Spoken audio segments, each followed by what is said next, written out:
Hello guys, I'm back to YouTube. YouTube na tayo ngayon. Malaking kita sa YouTube kaysa sa FB. Char. Hindi, konti lang followers ko sa FB.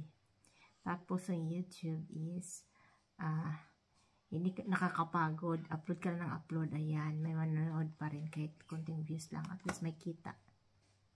Anyway, siguro kapag tiyagaan ko yung Facebook, siguro darating tayo sa Pero hindi naman mag-viral yung mga post ko. But anyway, enjoy lang din natin yung post. Kung saan tayo kikita, kung saan tayo mas kikita, doon tayo.